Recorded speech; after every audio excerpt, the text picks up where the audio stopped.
ज्ञानेश्वर दुर्गादास जी रक्षक 52 वर्षीय सफल व्यावसायिक। ज्ञानेश्वर रक्षक वर्किंग पार्टनर है श्री गुरुदेव किराना मंडल के। समूचे नागपुर क्षेत्र में रक्षक किराना के नाम से 25 दुकानें और सुपरमार्केट्स है।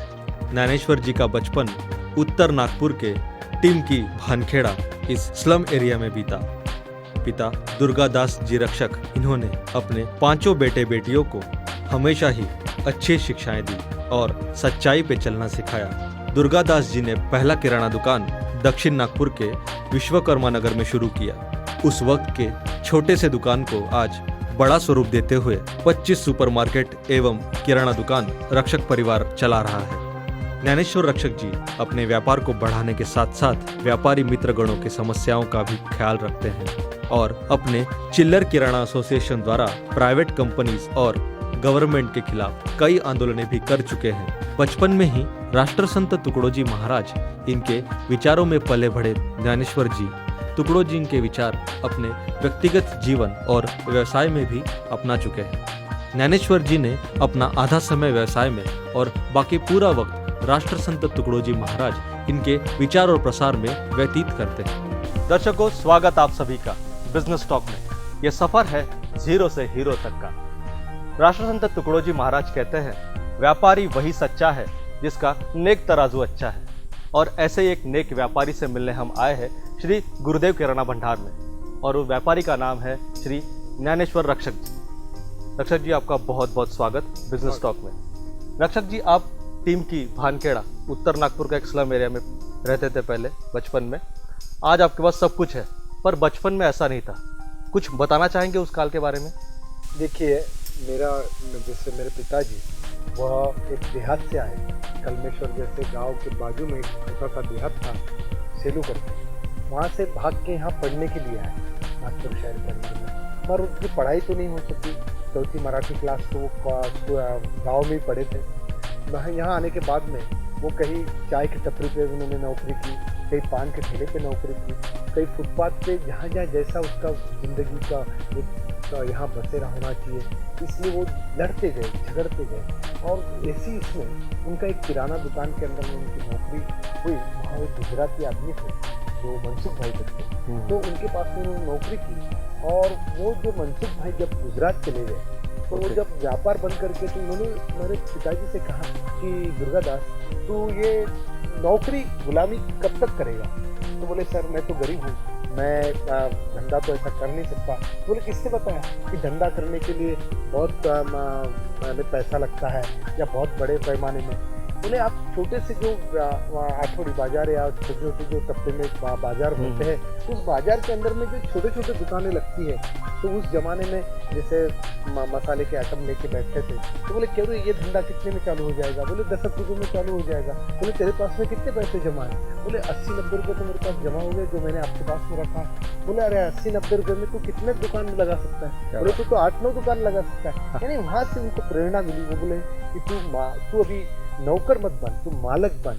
और मेरे पिताजी ने टीम की भानखेड़े जैसे एक स्लम एरिया के अंदर में एक छोटा सा दुकान शुरू किया, जिस दुकान के अंदर में हर टाइप की आइटम मिलते थे। यहाँ तक कि जड़ी बूटी भी हम लोग बेचते थे, जहाँ हम लोग सब्जी भी बेचते थे, फल बेचते थे। और से इस टाइप से हमारे व्यापार की शुरुआत हुई। और इसके पहले मेरे फादर कई गरीबी से त्रस्त होके एक दिन ऐसे आत्महत्या करने निकल गए थे। तो उनके दिमाग वो कहीं तो भी उन्होंने सुन लिया कि तुकडोजी महाराज का भजन है। तो मुझे मेरे पिताजी को लगा कि अपने को मरना तो है, मत कौन तुकडोजी महाराज है, तो उनके अब विचार तो सुन लेंगे। और उनके भजन के अंदर में उन्होंने एक भजन सुना, कोण दिवस येई कसा कोण जाणतो, एक दिवस हत्तीवरी निर्वती त्या नवऱ्यापरी, एक दिवस मीठ भाकरी दारी मागतो। यह भजन उनके दिल में लग गया कि ऐसा हो सकता है कि जिंदगी में वो कोई संतों के पीछे घूमे नहीं, या फिर कई जैसे बाकी अंधश्रद्धा जैसे कोई पूजा अर्चा के अंदर में लोग बैठे जाते हैं, ऐसा उन्होंने नहीं किया। तो उस एक भजन में इतने उनको प्रभावित कर दिया कि मेरी ज़िंदगी के ये जो बुरे दिन हैं वो भी बदल सकते हैं। तो उन्होंने उस व्यवसाय के अंदर में उसको झोंक दिया। उनके जो पिताजी थे, तो 77-78 की बात है, हमारे चंद्रमणि नगर में भैया साहब आम्बेडकर एक वाचनालय का उद्घाटन उनके पिताजी के हाथ से हुआ था। उसी दिन से इस परिवार के बारे में मुझे काफ़ी दिलचस्पी निर्माण हुई। और उसके बाद में ज्ञानेश्वर जी रक्षक, जो कि मैं उनका ग्राहक था, वो मेरे दोस्त बन गए। और उसके बाद में मुझे तो काफ़ी करीब जैसे जैसे हम लोग नज़दीक आते गए तो उनके बारे में मुझे बहुत सारी ऐसी जानकारी प्राप्त हुई कि नागपुर शहर में जितने भी सुपर बाज़ार या कोई दुकान हो गई तो कहीं अभ्यासिका कक्ष होंगी तो ये नागपुर शहर का पहला दुकान होगा कि जहाँ किताबों में, यानी उनका जो चैम्बर है उस चैम्बर में काफ़ी किताब है। और वो किताब यहाँ पर जो PhD के विद्यार्थी आते हैं, MPhil करते हैं, या और किसी को राष्ट्रसंत तुकडोजी के बारे में जानकारी चाहिए तो उस समय पे हमारे दोस्त ज्ञानेश्वर जी रक्षक उनकी काफ़ी मदद करते हैं। मेरे पिताजी का हरदम एक सपना था कि आगे बढ़ते रहना चाहिए, आगे प्रगति करते रहना चाहिए। कहीं जहाँ रुके हैं वहीं रुकना ये कोई इंसान का काम नहीं है। इंसान ने हरदम समय के मुताबिक खुद को बदलाना चाहिए। तो उन्होंने फिर वो जो स्लम एरिया से अपने दुकानें हटा के फिर धीरे धीरे अच्छे एरिया के अंदर में और बड़े पैमाने में अपने व्यवसाय को बढ़ाते गए, पर उन्होंने सच्चाई रखी व्यवसाय के अंदर। पिताजी ने आपको बढ़ाना, मतलब उस व्यवसाय को धीरे धीरे बढ़ाया। पर आपका चौथी तक का जो आपका स्कूली जीवन है आपने आश्रम में बताया। हाँ, मैं कैसा था कि मेरा जो पहली, दूसरी, तीसरी तक का जो शिक्षण है वो महानगर पालिका के स्कूल में हुआ। जरूर। मेरे फादर को तो ऐसा लगता था कि ये बहुत पढ़े और बहुत अच्छे लोगों के अंदर में इनका सहवास हो, क्योंकि वो सोचते थे कि मैंने जो गरीबी भोगी है, जो देहात में रह के हमने संघर्ष किया है, ऐसा संघर्ष मेरे फैमिली में किसी को ना हो, तो मेरे बच्चे बहुत पढ़े लिखे होना चाहिए, ऐसा उनको लगता था। मगर देखो क्या था, एक तो व्यवसाय के अंदर में पहले आज के जैसे व्यवसाय नहीं थे। सवेरे अगर दुकान खुलता था तो शाम को, रात को करीब करीब 10 बजे तक, 11 बजे तक ऐसा दुकान चलता था। और सवेरे और 6-7 बजे दुकान की शुरुआत हो जाती थी। मेरे भाई और मैं, मेरे जो बड़े भैया है घनश्याम जी और मैं, हम दोनों मराठी चौथी क्लास में उनके आश्रम में पढ़े। उनके जो एक लास्ट कोर्ट, वो उनके निर्वाण का वो समय था, जो उसके बाद में उनका निर्वाण हुआ, जो मैंने आंखों से देखा है, पूरा वो माहौल देखा है, उनका अंतिम संस्कार मैंने देखा है। और उनके वो माहौल के अंदर में रहते हुए महाराज जी का उस वक्त बचपन में समझता तो कुछ नहीं था, पर इतना प्रभावित हो गया कि महाराज जी के मैंने 1-2 वहाँ भाषण सुने और उनका जो सहवास मुझे लाभा, तो उससे एक मुझे हर काम करने में मुझे प्रेरणा मिलती। जरूर। फिर आपने 1982 में धनवटे कॉलेज से भी अपना ग्रेजुएशन किया, उस काल के बारे में कुछ बताएंगे आप? तो वैसे तो मैं, मेरी जो कॉलेज की शुरुआत हुई है महाविद्यालय की, वो हुई हिस्लॉप कॉलेज से, क्योंकि उस वक्त 11-12 था तो हम लोग हिस्लॉप में एडमिशन लिए। पर हिस्लॉप में मराठी मीडियम बंद होने से फिर अभी क्या करना, क्योंकि हम लोग तो मराठी फैमिली से आए थे, तो हमारे में एक अंग्रेजी की थोड़ी सी दहशत थी। वो आज भी है, डर ही था, अभी भी डर वो बचा हुआ है। वो चाहता है कि ये डर निकलना चाहिए, क्योंकि आने वाली जो पीढ़ी है, क्योंकि हमको हर भाषा को हमने स्वीकारना चाहिए, चाहे वो वर्ल्ड की भाषा हो, हमारी रिलीजन की भाषा हो, यहाँ के जो समाज की भाषा, वो सब भाषाओं में अपन निपुण होना चाहिए। तो उस वक्त क्या हो गया, अंग्रेजी मीडियम वहाँ बंद होने से मैं धनवटे कॉलेज में आया। और धनवटे कॉलेज में सच्ची तरीके से मुझे एक विद्यार्थी करके बहुत अच्छा एक एजुकेशन मिला, आपको एनवायरनमेंट मिला, एजुकेशन भी मिला और सहवास भी मिला। मैंने उस धनवटे कॉलेज के अंदर में ऐसे इलाके से बच्चे आते थे, कई देहात से आते थे, कई स्लम एरिया से आते थे। मेरा हरदम जो कुछ सहवास रहा उन ऐसे दुखी, पीड़ित और श्रमिक लोगों के बच्चों से रहा कि उनका मैं दुख, दर्द आंखों से दिखता था।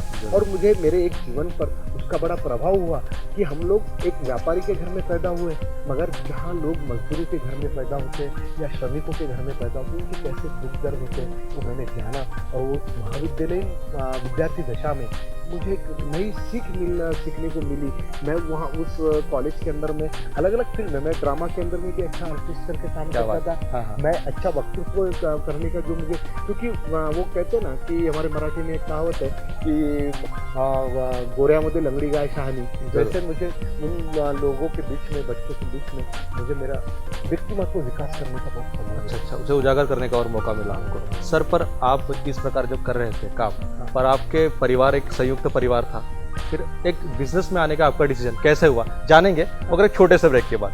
दर्शकों, कहीं जाइएगा मत, ज्ञानेश्वर जी से बातचीत अभी भी जारी है। मिलते हैं एक छोटे से ब्रेक के बाद। मेरी जैसी मिसेस है वो तो बहुत ज़्यादा पढ़ी लिखी नहीं है, मगर हमने हमारे महिलाओं को भी उनका सम्मान होना चाहिए। और वो जैसे कहते हैं कि उनको चूल और बूंद से बाहर निकाल कर वो फैमिली 4 दीवारी से बाहर आके उन्होंने व्यवहार को संभालना चाहिए।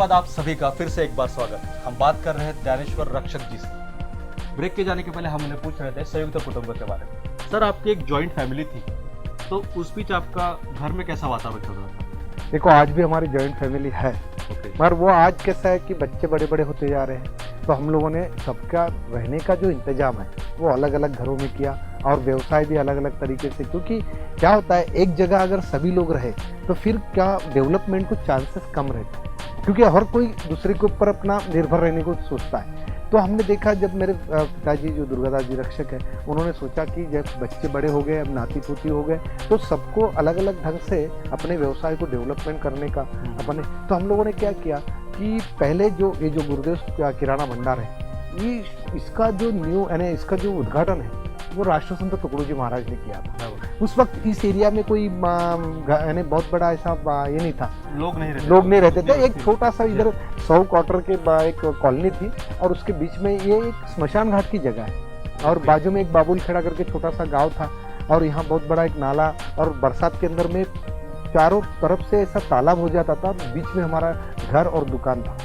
तो जब किसी ने कहा कि बोले क्या ये जंगल में महाराज रक्षक जी ने दुकान लगाया, तो महाराज जी ने वो सुन लिया। तो गुरु जी महाराज कहते कि अरे नहीं रे, जंगल में भी मंगल होगा। मेरे फादर को बुलाए और बोले देख, धंधा कर तो ऐसा कर कि चल के आएंगे लोग घर, कि अपने को अपने धंधे की जाहिरात करने की जरूरत नहीं पड़ना चाहिए। अपना व्यवहार और अपनी क्वालिटी, ये अपनी जाहिरात होनी चाहिए।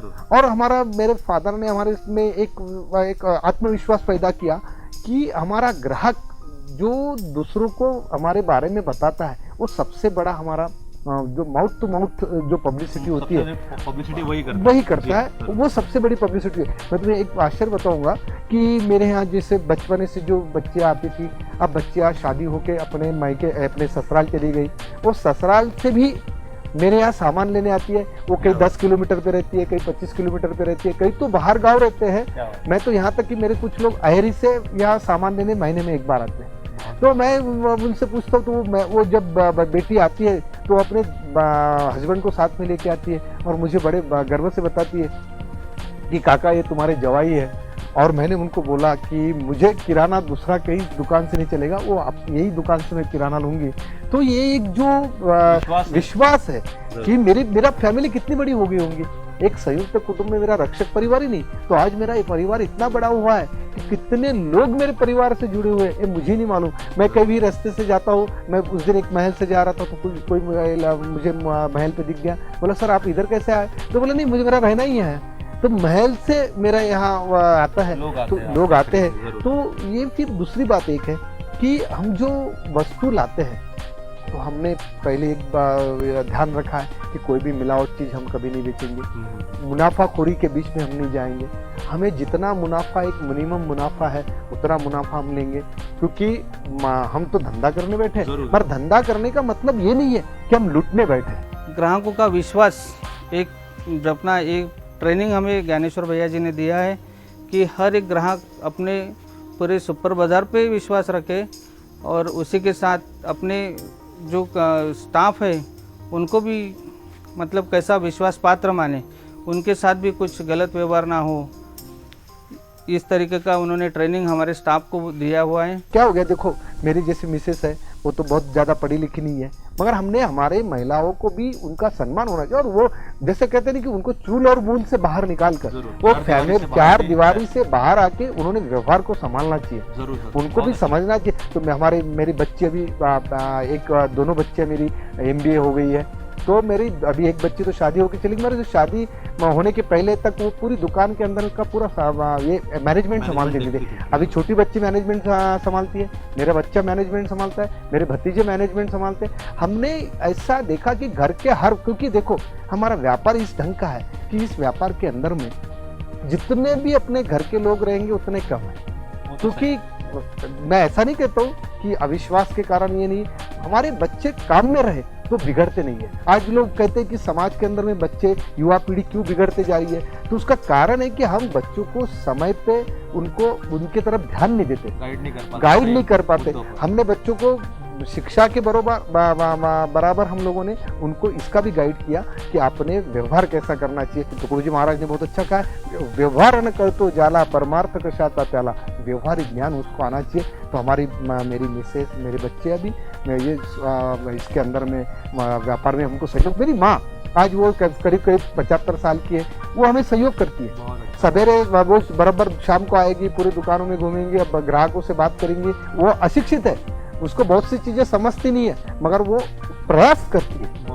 मेरे हाँ, तो ये जरूरी है। और ये व्यापार को देखो, कोई भी प्रगति करने के लिए व्यापार में रहे या कोई भी, इसमें आपको समय का ध्यान रहना चाहिए कि समय कैसा बदल रहा है, समय के मुताबिक हमने आपको बदलाना चाहिए। और यही मैं व्यापारी मित्रों को भी बोलूंगा कि तुम्हारे समय के मुताबिक तुम बदल खुद को ढालो और एक नए प्रकार की मार्केटिंग करो या फिर स्ट्रेटेजी अपना। हम लोग घर के अंदर में दुकान होने से हम लोग देखते थे, तो हमें एक तकलीफ जब दिखी कि ये तो व्यापार के अंदर में इतनी तकलीफें होती है, साला पुलिस का डर है, इसका डर है, हजारों मैंने बहुत से डिपार्टमेंट के अलग अलग लाइसेंस पद्धति है। मैंने जब व्यापार करना तो मेरे दिमाग से मैं व्यापार में आने का मेरा दिमाग, मगर जब मैंने मेरी कॉलेज ख़त्म हो गया और मैंने देखा कि नौकरियां करने वाले ये गुलामी का काम करते हैं। क्योंकि नौकर कुछ भी रहे, कुछ सरकारी रहे या कहीं भी, तो उसका एक गुलामी, उसका समय बंधा हुआ है, उसका तनख्वाह बंधा हुआ है और वो किसी के तो भी गुलाम नहीं।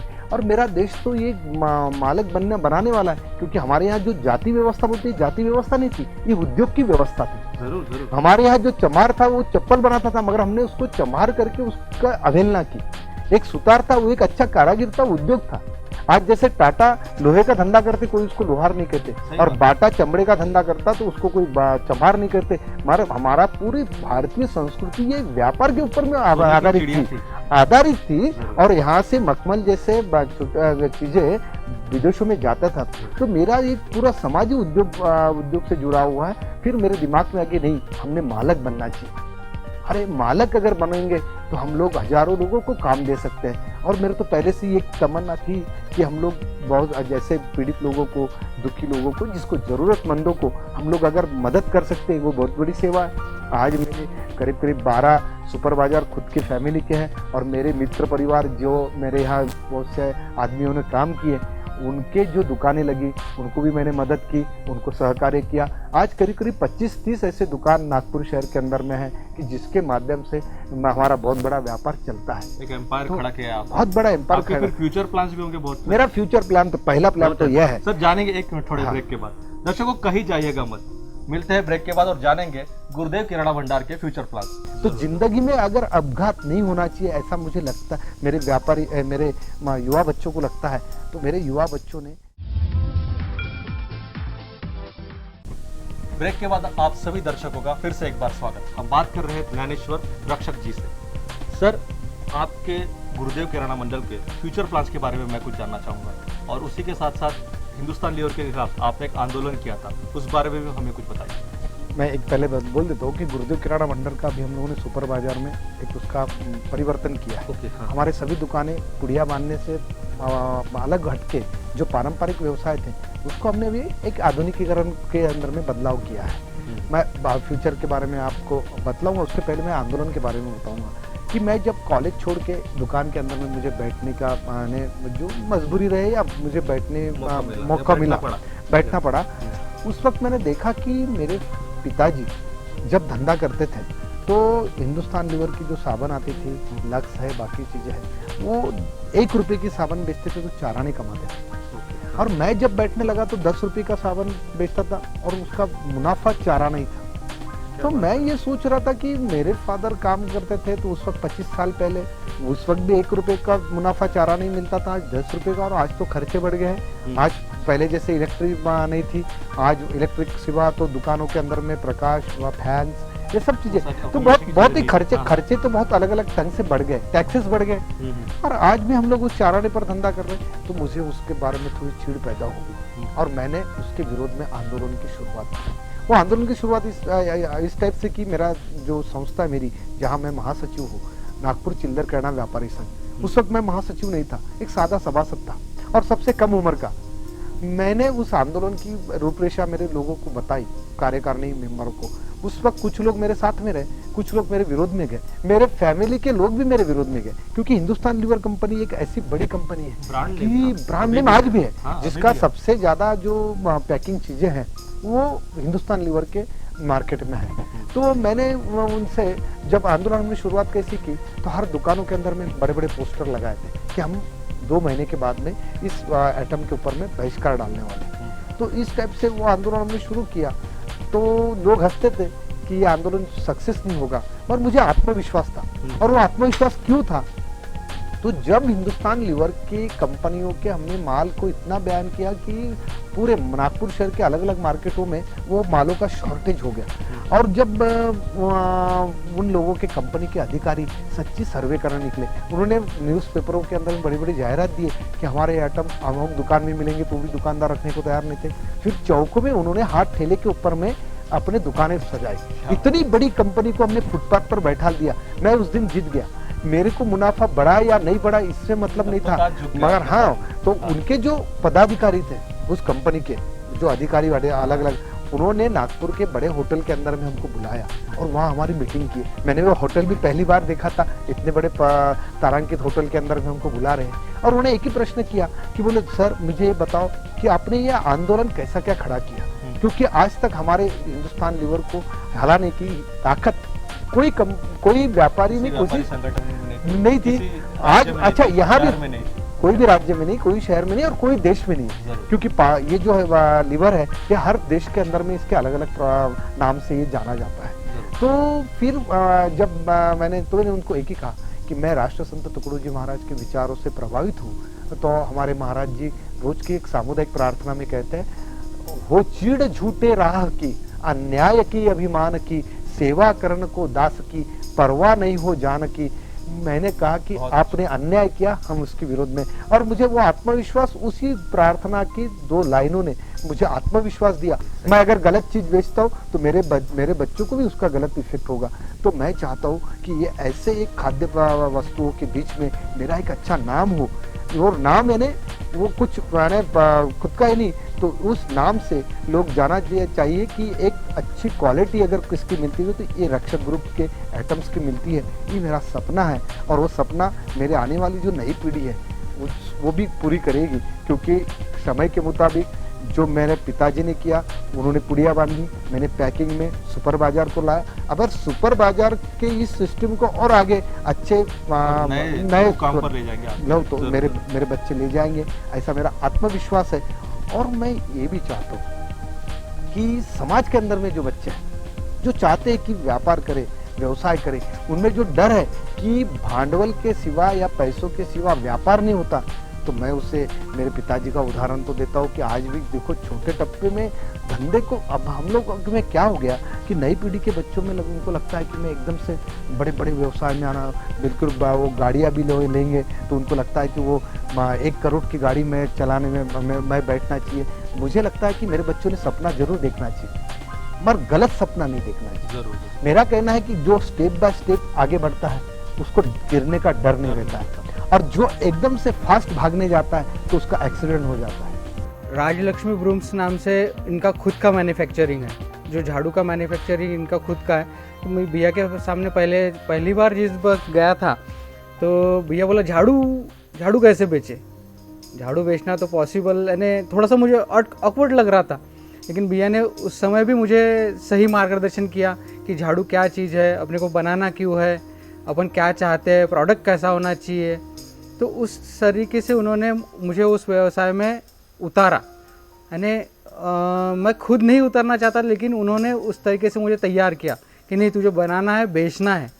तो हम लोगों ने काफ़ी अच्छी तरीके से उसका मार्केटिंग किया। आज नागपुर में हमारे झाड़ू का, राजलक्ष्मी झाड़ू का नाम है एक, और सामाजिक तौर पे तो भैया के बारे में तो सभी जानते हैं। और जिस वक्त मुझे कुछ प्रॉब्लम आता है, कुछ भी किसी भी तरह व्यावसायिक प्रॉब्लम जो है कि भैया मार्केट से पैसे नहीं आते या उधारी में चलना पड़ता है, तो वो मुझे समझाते हैं, मार्गदर्शन करते हैं कि नहीं ऐसा नहीं रहता, वैसा है, तू आ बैठ। मैं 2-2 घंटा उनके सामने बैठ के जब डिस्कशन करता हूँ तो वो काफ़ी अच्छा सोल्यूशन मुझे देते हैं और मेरा हौसला हमेशा बढ़ाते रहते हैं। तो अपघात जिंदगी में भी होता है, तो जिंदगी में अगर अपघात नहीं होना चाहिए, ऐसा मुझे लगता है, मेरे युवा बच्चों को लगता है।